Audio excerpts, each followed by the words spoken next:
Welcome to our deep dive into shame resilience. Sounds fun. We're going to be taking a look at the 1-Hour Guide by Anil Nathu, which distills Brené Brown's I Thought It Was Just Me. Oh, wow. And we're going to try to pull out the most useful insights for you today. Great. Ready to tackle something we all experience but rarely ever talk about. Absolutely. What's fascinating about Brown's work and what Nathu captures so well in the 1-Hour Guide is how she brings shame into the light. It's like she gives us permission to finally talk about this thing that can make us feel so small and unworthy. It's so true. Yeah. And it's more common than we think. Shame thrives in silence, right? Right. It tells us we're flawed. We don't belong. I remember this one time. Hold on. Let's define that difference between shame and guilt first. Okay. Because the 1-Hour Guide by Anil Nathu does a great job of laying that groundwork. Guilt is I messed up. Shame is I am the mess. Oh. One's about actions. The other's about our very being. Big difference in how it hits us. Okay, yeah, that's crucial. Guilt, I can maybe fix, but shame feels way more personal. Right. So if we're all dealing with this shame thing, Yeah. how do we build up some defenses against it? That's where Brown's 4 elements of shame resilience come in. Okay. And the 1-Hour Guide by Anil Nathu provides a practical roadmap for using these elements. Okay. The first one, recognizing shame, is about becoming aware of those physical sensations you mentioned earlier. That tightness in your chest, the urge to hide. Right. It's about knowing your triggers, those situations of thoughts that tend to send you into a shame spiral. Right, recognizing it is step one. Yeah. But then what's next? We can't just sit there like, oh, hey there, shame, nice to see you again. Definitely not. The next element, practicing critical awareness, is where we start to push back. Right. Nathu, summarizing Brown, talks about questioning the messages we've absorbed, the societal expectations that fuel our shame. Okay. Is it really true that I should be thinner, richer, more successful? Where did I even get that should from? Ooh, that's good. Yeah. It's like realizing that some of the standards we're holding ourselves to might not even be our own. Right. They're imposed by society, the media, maybe even well-meaning family or friends. Exactly. And once you start questioning those messages, you can start to dismantle them. Then comes reaching out, which can feel scary, Oh, yeah. but it's incredibly powerful. This is where we fight shame with connection, Yeah. right? Brown's research shows that sharing our experiences with someone we trust, Uh-huh. a friend, a therapist, even someone who's been through something similar, Yeah. can help take away shame's power. It's like bringing shame out into the light.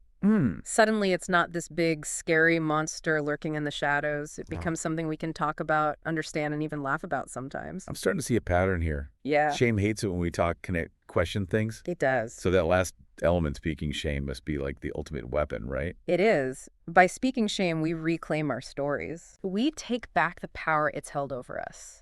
It's a way of saying, this is my experience, and I'm not going to let it define me. Whoa. So we're not just building resilience, but we're actually taking action. Yeah. We're taking back control. That's the key. It's about moving from feeling powerless to feeling empowered. And that's what Brown's work, so brilliantly captured in the 1-Hour Guide by Anil Nathu, helps us do. Yeah. It gives us the tools to understand shame, to recognize it, to challenge it, and ultimately to overcome it. I love it. Yeah.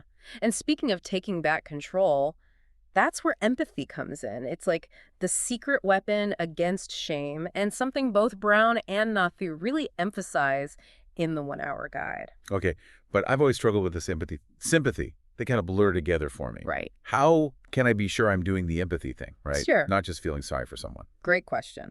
The 1-Hour Guide actually clarifies this beautifully. Sympathy is acknowledging someone's pain, Okay. maybe saying, oh, that's awful. Empathy is going deeper. It's trying to understand why it's awful for them, specifically connecting with the feeling itself. So with sympathy, I'm on the outside looking in. Yeah. But empathy is more like stepping into their shoes and feeling it alongside them. Exactly. And it requires vulnerability, which can be tough. You have to be willing to tack into your own experiences, those raw emotions, to really grasp what the other person's going through. No wonder it feels like a superpower. But if we can get better at this, if the 1-Hour Guide can guide us, Right. what's the payoff? Why is empathy so crucial, especially when it comes to shame?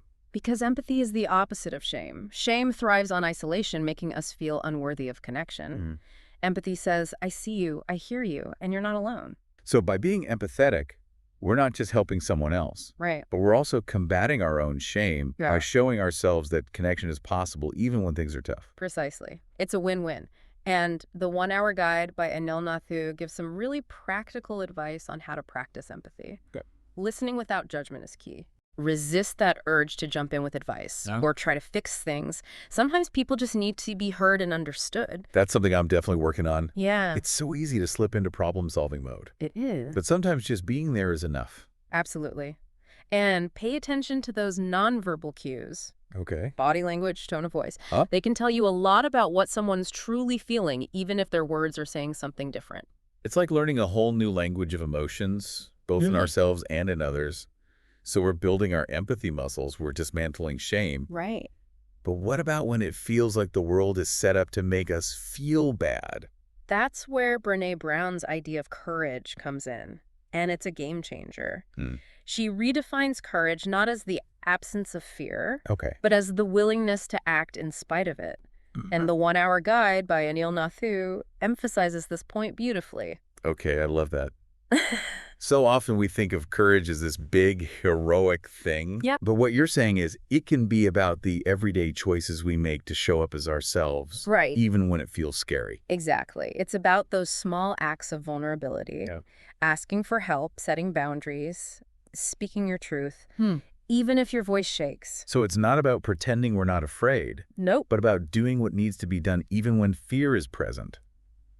That's actually really empowering. It is. And the amazing thing is the more we practice courage, the less scary it becomes. Yeah. Each act of vulnerability chips away at those walls we've built around our hearts, allowing more connection to flow in. And the more connection we have, the less power shame has over us. It's Yeah. like this incredible cycle of healing. It is. And it all starts with a willingness to embrace our imperfections, Mhm. to show up authentically, and to connect with others from a place of shared humanity. And what about when we mess up? When we make those inevitable mistakes that can trigger a shame spiral? Yeah. That's where self-compassion comes in, right? You know what? Self-compassion is about treating ourselves with the same kindness and understanding that we would offer a friend. Okay. It's about recognizing that we're all human, that we all make mistakes, and that those mistakes don't define us.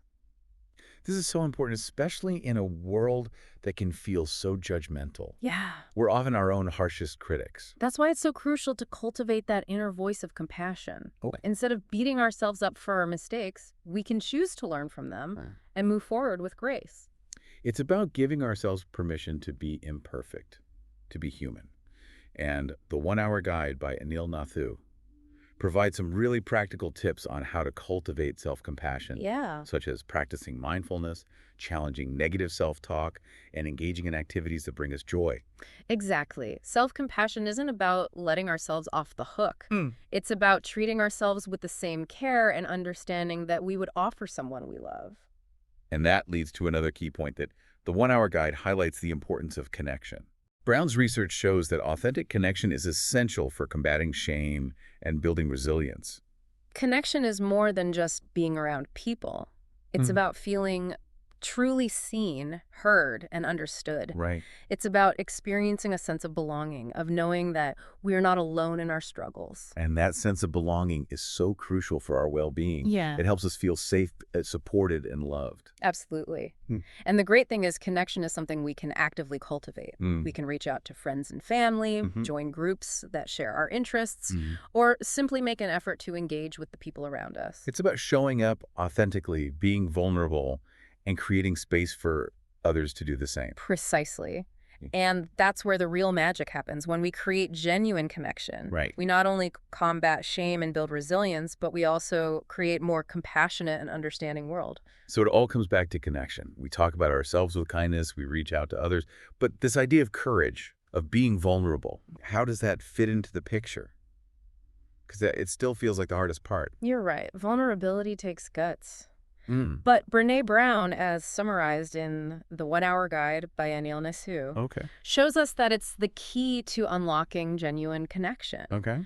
It's about letting go of the need to be perfect, to have it all figured out, Yeah. and allowing ourselves to be seen for who we truly are, imperfections and all. I think that's where a lot of us get stuck. Right. We're afraid to let people see our flaws, our insecurities. Yeah. We think it will make us less lovable or worthy. But that's exactly the lie that shame wants us to believe, and the one-hour guide helps us see through that lie. Okay. Vulnerability isn't weakness, it's actually a sign of strength.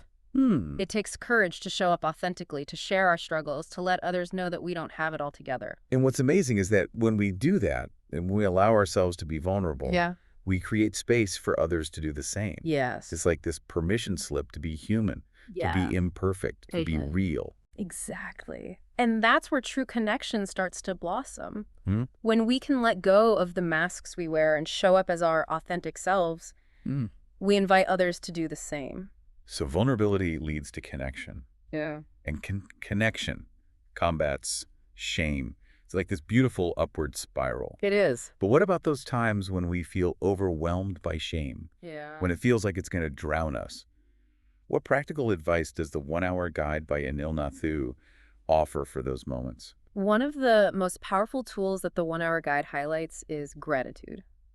Gratitude. It might seem simple, Okay. but gratitude is a potent antidote to shame. Okay.